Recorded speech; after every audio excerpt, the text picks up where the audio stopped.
Donc la terrestrialisation, ça va demander des modifications des organismes. Ça veut dire qu'il va falloir d'abord qu'ils aient des structures de soutènement, c'est-à-dire qu'il va falloir qu'ils puissent tenir debout ou couchés ou peu importe, mais qu'ils puissent tenir sur le continent.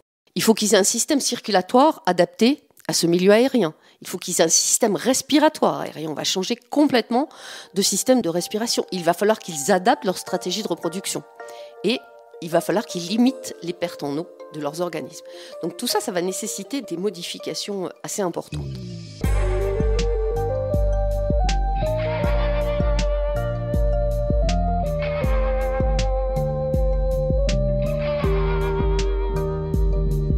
Bonjour à tous. Sylvie Crasquin est paléontologue, spécialiste des microfossiles et aussi des extinctions de masse. Nous avions vu, dans les 2 épisodes précédents, que la vie de la Terre est loin d'être un long fleuve tranquille. Volcans, climat, météorites rendent la Belle Bleue méconnaissable d'une ère à l'autre. La Terre en version jeune adulte change souvent de parure. D'abord dans des habits exclusivement marins, puisque la vie est née dans les océans. Un jour, de fait, plusieurs fois, à plusieurs moments différents, la vie sort de l'eau et colonise la Terre, par hasard et par nécessité. C'est ce qu'on appelle la terrestrialisation. D'abord des plantes, puis des arthropodes, dont certains deviendront les insectes, et enfin des tétrapodes, nos aïeux à 4 pattes qui ressemblaient à de grosses salamandres. Cet épisode reprend l'histoire où nous étions arrêtés la dernière fois.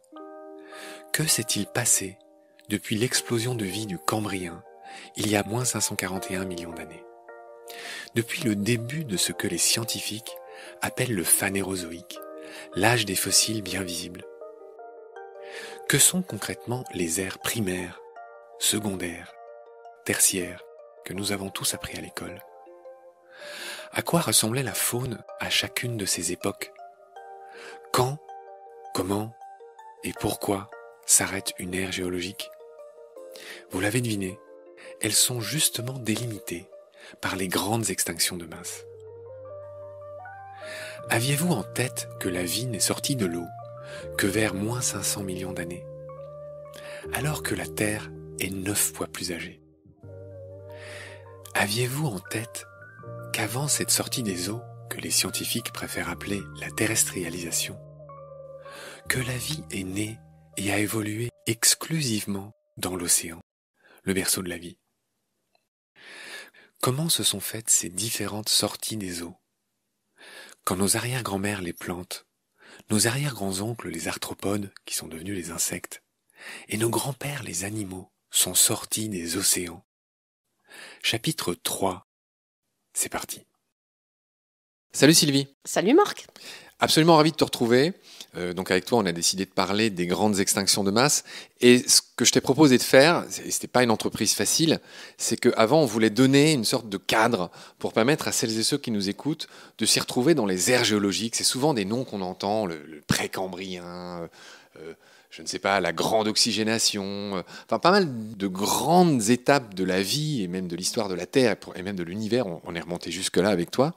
Voilà, j'ai voulu quand même donner des repères pour qu'on comprenne mieux ces grandes extinctions. C'est pas facile. J'ai prié les auditeuristes d'accrocher leur tuque, comme on dit au Québec. Tu sais, la tuque, c'est le bonnet. Avant de te lancer tout chousse, on accroche sa tuque au Québec. Et donc, c'est ce qu'on a fait avec toi dans les épisodes précédents. On va amorcer cet épisode, Sylvie. C'est toi qui l'as proposé ainsi, c'est une très bonne idée, par cette histoire de l'explosion de vie au Cambrien. C'est vraiment ce qui marque, je le resitue pour ceux qui déboulent des épisodes précédents, on avait parlé de ces 4 grandes époques, l'Adéen, l'Archéen, le Protérozoïque, et la dernière de ces 4 éons. Phanérozoïque, on avait dit, c'était l'ère où on a retrouvé tous ces fossiles qui sont bien plus évidents, enfin phanère ça veut dire visible, etc. Donc le Phanérozoïque, c'est ce qui comprend l'ère primaire, l'ère secondaire, l'ère tertiaire. Ce Phanérozoïque, ce dernier éon de cette subdivision la plus importante qu'il y a dans l'échelle des temps géologiques, la plus grande qui est, ce découpage en 4, Ce phanérozoïque, il est différent du précambrien, des trois autres. Le précambrien, c'est les trois autres, c'est l'Adéen, je le répète, l'Archéen et le Protérozoïque. Il a ceci de différent, c'est que à moins 541 millions d'années, commence un événement majeur parmi tous ceux qu'on a décrits la dernière fois avec toi, qui est cette explosion du Cambrien. Et je veux bien que cette fois-ci, que tu nous la détailles. Le phanérozoïque, c'est bien sûr pour tout paléontologue la période la plus intéressante, puisque c'est là où on va retrouver des fossiles, n'est-ce pas? C'est toute notre vie. C'est cette période qui va poser les bases, si j'ose dire, de ce que nous sommes actuellement. Donc en fait, cette explosion cambrienne, ce qu'on appelle aussi le Big Bang de l'évolution, ou deuxième Big Bang, ça commence un petit peu avant la base du Cambrien. Parce qu'il faut savoir, c'est que les coupures entre les étages ont été faites de façon historique depuis la fin du XVIIIe siècle. Et à cette époque-là, on ne voyait que les macrofossiles qui étaient dans les falaises ou les choses comme ça. Depuis, bien sûr, on a fait beaucoup de progrès.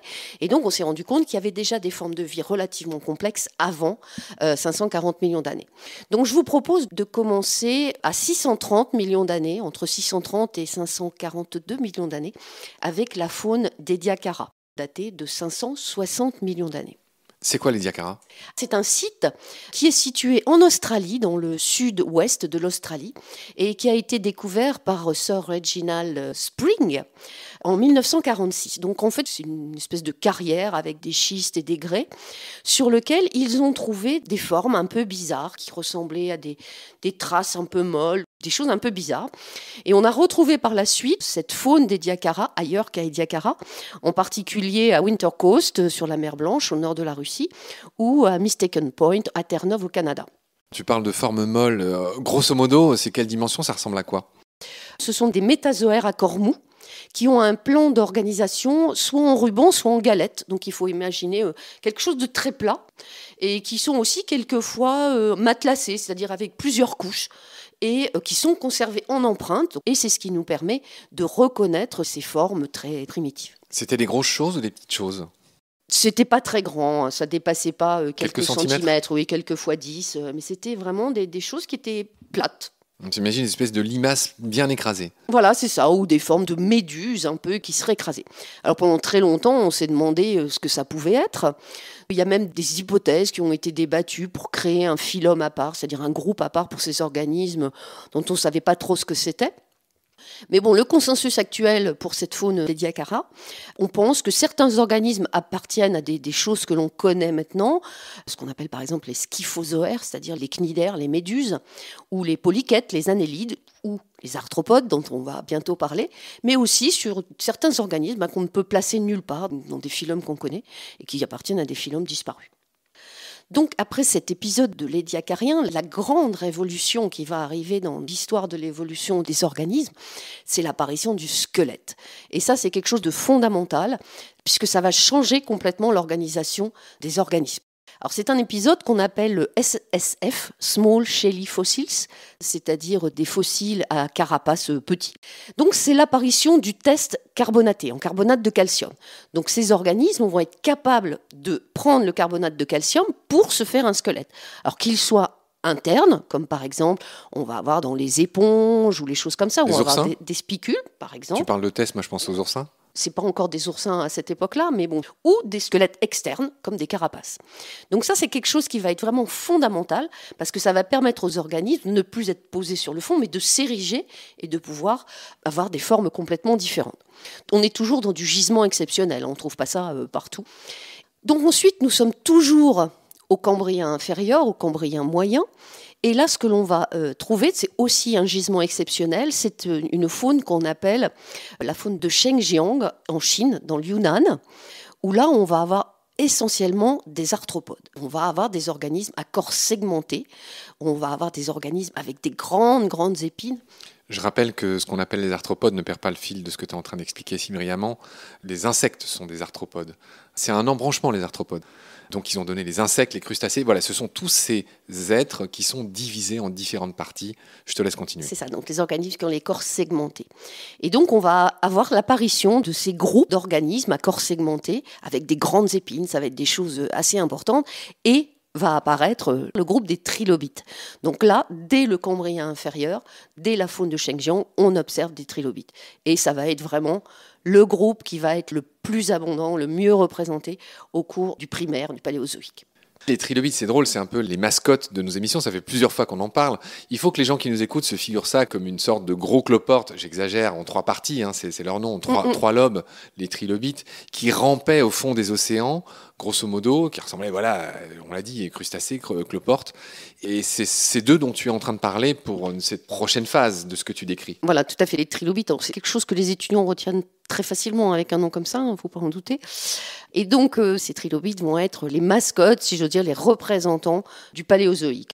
Alors, je rebondis sur ce que tu dis. Le Paléozoïque, c'est ce qu'on appelle aussi l'ère primaire. Oui. C'est ce qu'on appelle aussi, et tu n'es pas en accord avec cette appellation, l'ère des poissons. Oui, tout à fait. Et on va dire aussi que le Paléozoïque, cette ère primaire, elle dure de moins 541 à moins 252 millions d'années. Oui. Alors pardon, ça fait encore beaucoup de chiffres, mais retenez-les, parce que moins 541, on a dit que c'était le Cambrien, cette explosion de vie, on en a déjà parlé 1000 fois avec toi.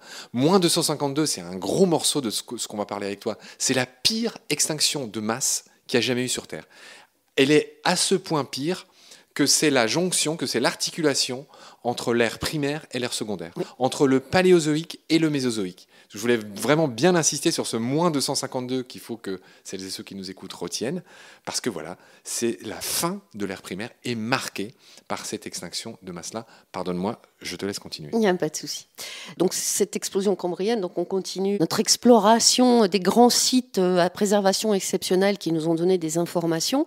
Donc je venais vous parler du site de Shengjiang dans le Yunnan, en Chine. Donc c'est un site qui est daté de 520-515 millions d'années.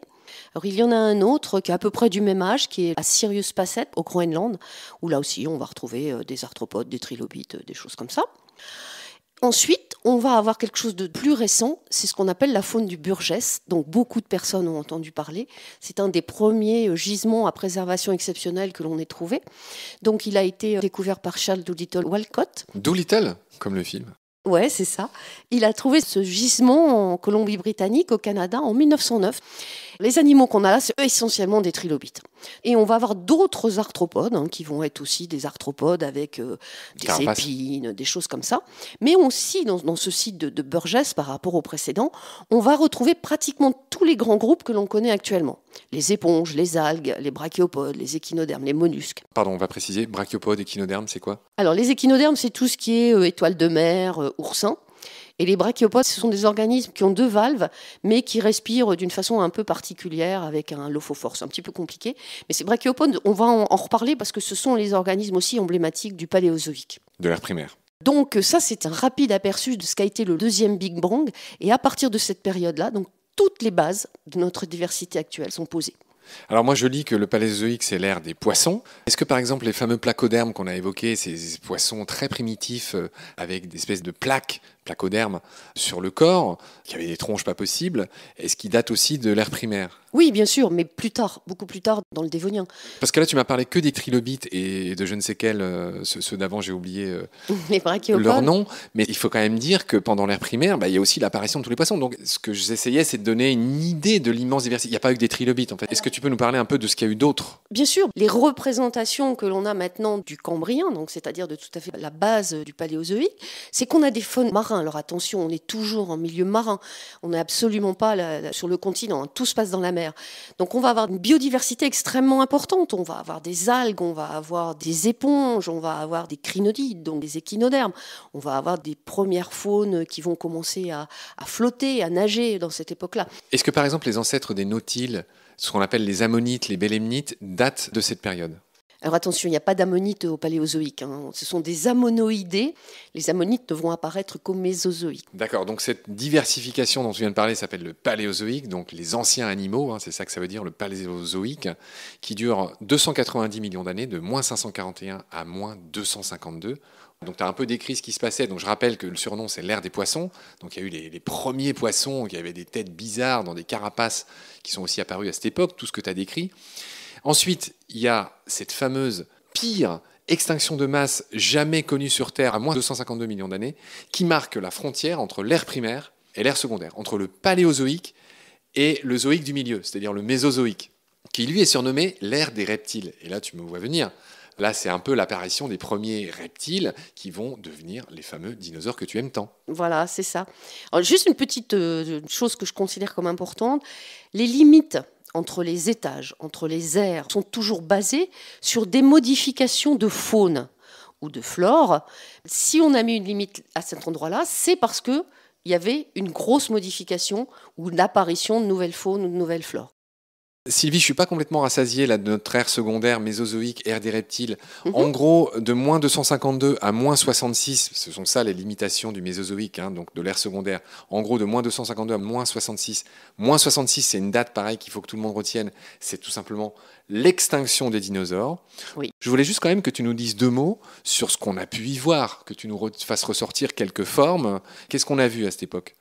C'est l'ère des reptiles, donc on va avoir l'apparition en fait des premiers dinosaures au Trias, et ces dinosaures vont se répandre absolument dans tous les milieux, ils vont conquérir tous les milieux, le milieu terrestre, le milieu aquatique d'eau douce, le milieu aquatique marin et même les airs, hein, puisqu'on va avoir Ptérodactyle. des dinosaures volants, bien sûr, avec le ptérodactyle.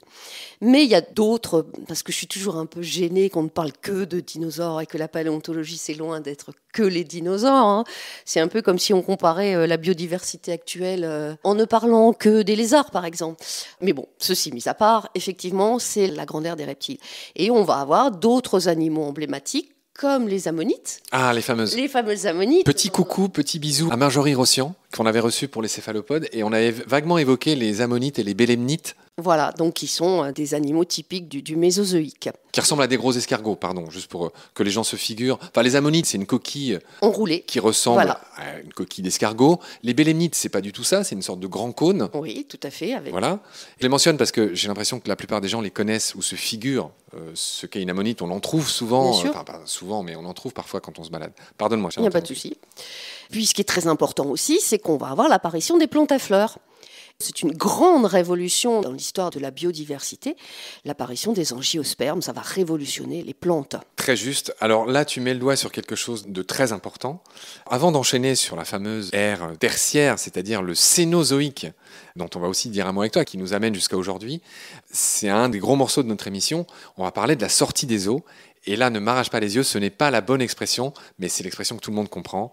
C'est un terme que tu utilises avec des pincettes. Quel est le vrai terme scientifique ? Alors, en fait, il ne faut pas parler de sortie des eaux parce que ça donnerait l'impression que les organismes qui, après, vont vivre sur le continent ont décidé un beau jour de dire « Tiens, je vais aller faire un petit tour sur la Terre et puis s'y installer ».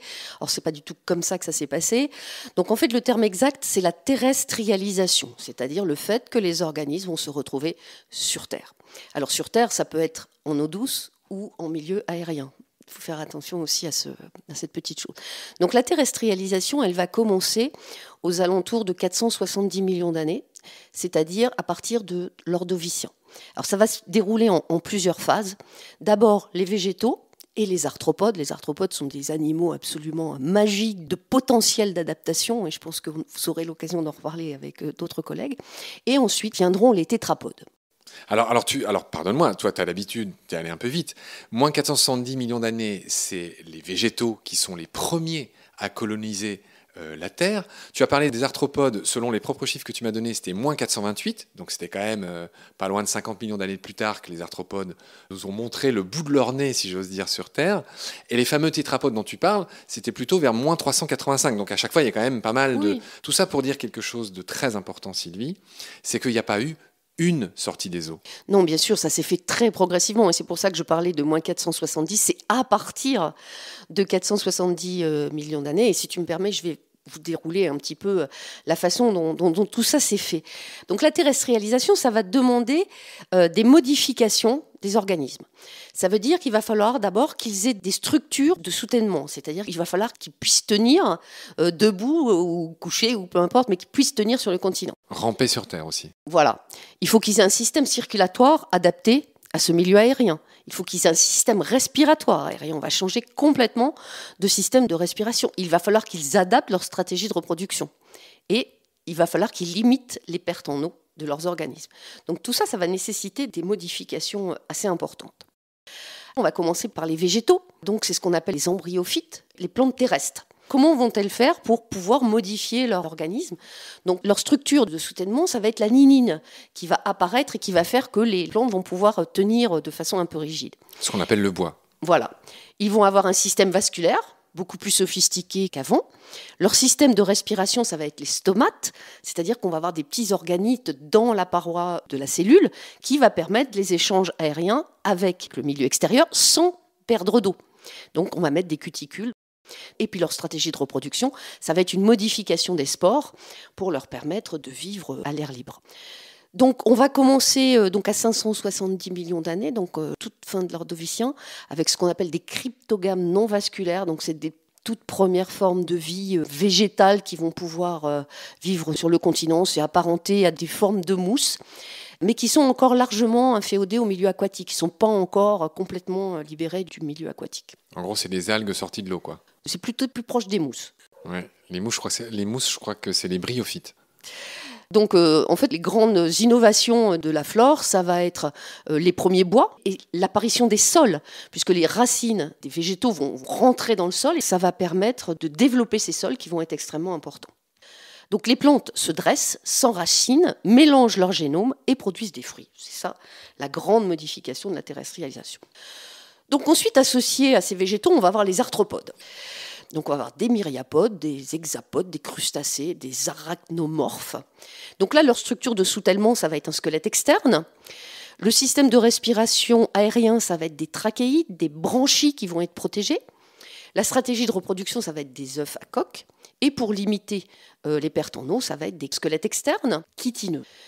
Donc le premier animal terrestre, il est connu au sommet du Silurien inférieur, c'est-à-dire aux alentours de 428 millions d'années.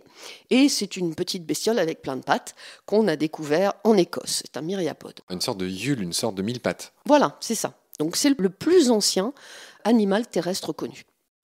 Ensuite, on va trouver des arachnides, on va trouver des acariens, tout ça dans le Dévonien, dans le Silurien et dans le Dévonien.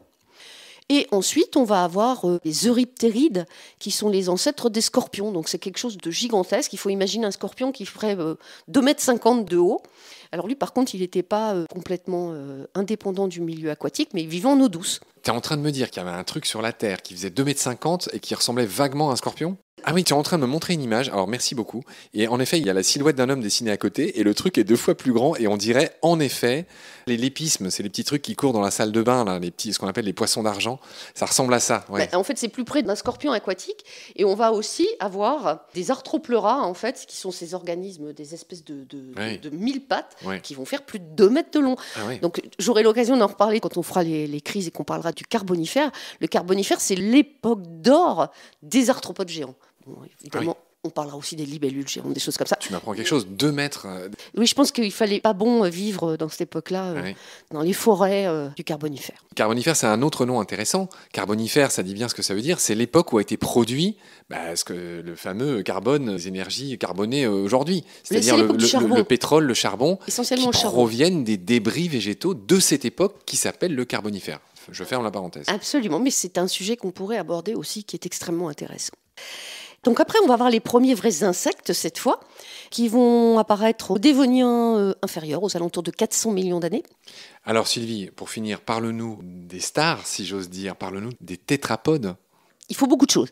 Il faut limiter les pertes en eau, réaliser les échanges gazeux, avec la respiration sans branchie, résister à la gravité, puisqu'on n'aura plus de poussée d'Archimède, assurer la reproduction, résister aux variations de température, humecter les yeux, assurer l'audition. Les tétrapodes vont devoir s'adapter très très fort pour la conquête de la terre ferme. La principale innovation, ça va être la modification des nageoires en membres qui vont permettre de marcher. Ça va être le grand changement avec la rotation du radius cubitus par rapport à l'humérus.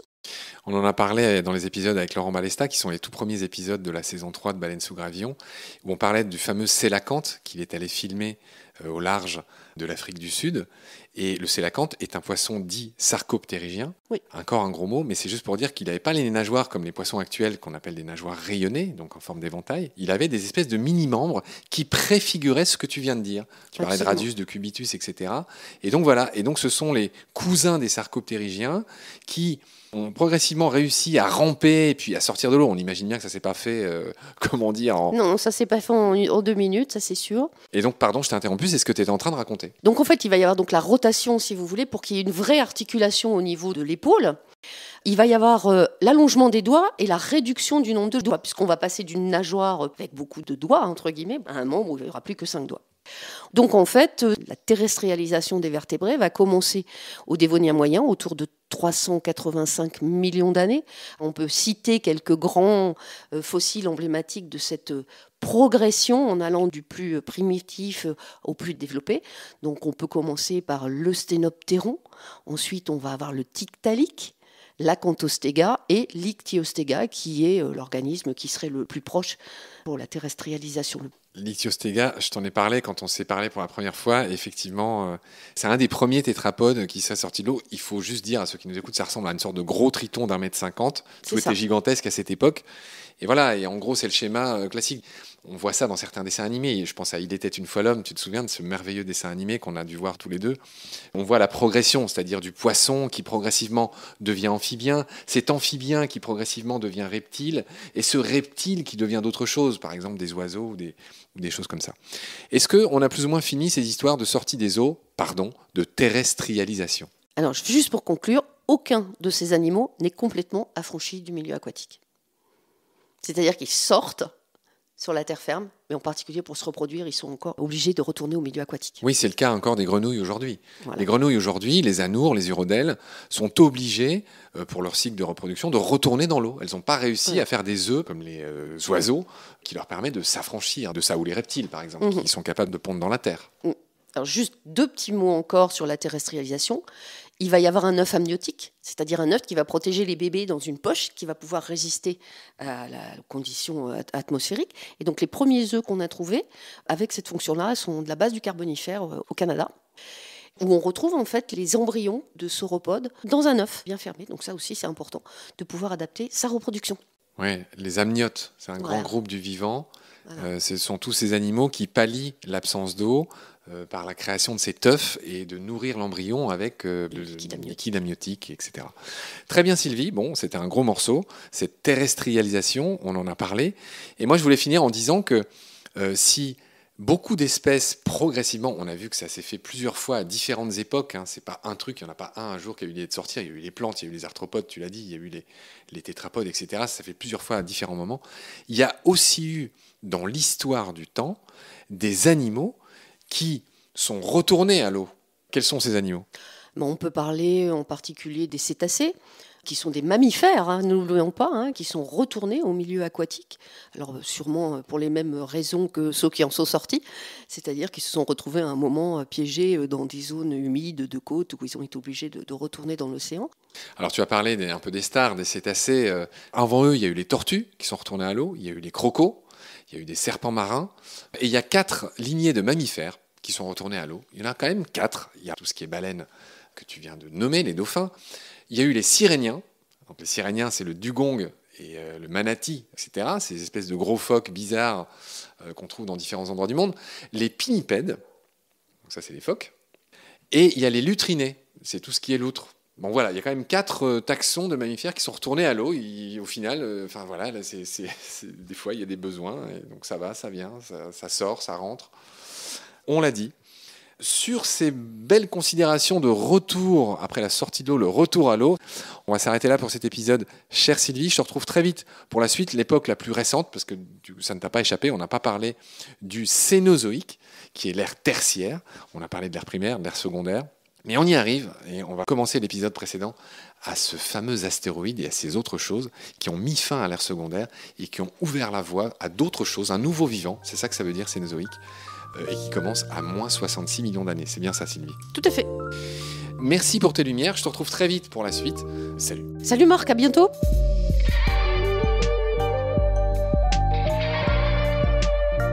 C'est la fin de cet épisode. Merci de l'avoir suivi. Baleine sous Gravillon a la chance d'avoir un premier partenaire, Derven, une entreprise de génie écologique qui partage nos valeurs, celle du respect du vivant. Mais pour continuer, nous avons aussi besoin de votre soutien, qui consiste à s'abonner, à partager le lien de nos podcasts et ou à faire un don sur Hello Asso. Grand merci par avance. Je remercie tous mes équipiers pour leur aide précieuse et je vous retrouve bientôt pour de nouveaux épisodes. D'ici là, prenez soin de vous et de ce qu'il y a autour de vous. Merci, à bientôt.